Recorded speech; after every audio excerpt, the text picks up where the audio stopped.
Inihayag ng Office of Civil Defense na umabot na sa mahigit 1 milyong individual ang pansamantalang sumisilong sa mga evacuation centers bunsod ng masungit na panahon na dulot ng bagyong Uwan. Habang nakadeploy pa rin ang daan-daang Disaster Response Task Units ng AFP para umasiste sa mga lubhang naapektuhan ng sama ng panahon. Narito ang balita ni Almar Forzuelo. Kasalukuyan nakaalerto pa rin ang Armed Forces of the Philippines o AFP para tumugon sa mga pangangailangan ng mga residenteng lubhang naapektuhan ng hagupit ng bagyong Uwan.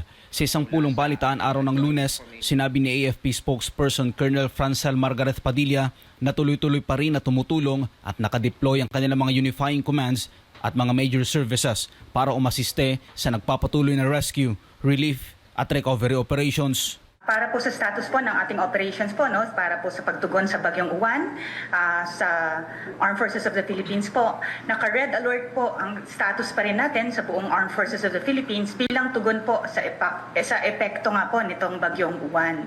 Lahat po ng ating unified commands at ang ating major services ay tuloy-tuloy po ang mobilization para tumulong sa rescue, relief at recovery operations. Kaugnay nito, nagsagawa na rin anya ng pagpupulong ang kanilang battle staff para makipag-ugnayan sa lahat ng ahensya ng pamahalaan sa buong bansa. Kanina pong umaga, nagpulong po ang ating battle staff ng Armed Forces of the Philippines para po mas mabilis at mas maayos na ma-coordinate ang lahat po ng response operations natin nationwide. Kaugnay nito sa kaparehong press conference, inihayag ni Assistant Secretary Rafi Alejandro na umabot na sa mahigit 1 milyong individual ang pansamantalang sumisilong sa mga evacuation centers sa iba't ibang lugar sa bansa.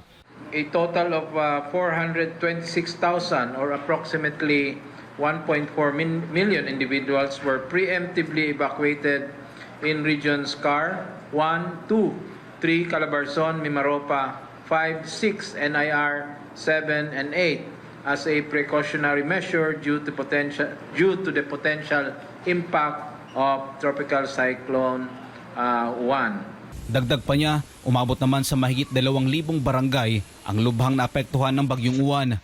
The effects of the typhoon were reported in 2,700 barangays, affecting around 231,000 families or 837,000 persons. Of these, 92,000 families or 318,000 individuals are currently staying inside 6,000 evacuation centers located across regions 4A, Mimaropa, 4B, 5, 6, NIR 7, 8, and Caraga. Nakapagtala rin ang National Disaster Risk Reduction Management Council o NDRMC ng 2 nasawi at 2 sugatan, pero ang mga nabanggit na bilang ay patuloy pa na biniberipika. As regards casualties, we have reported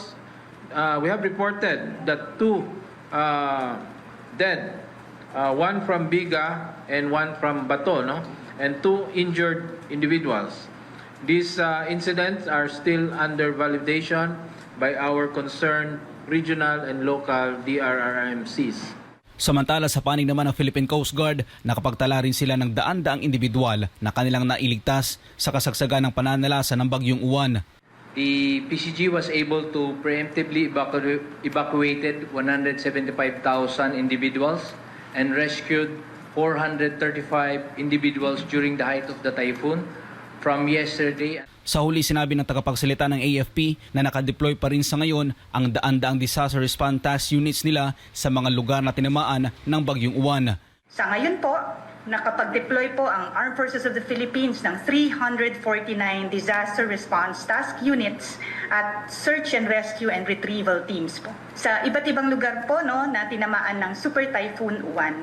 Para sa Diyos sa Pilipinas, kung mahal, Almar Forzuelo, ASMNI News.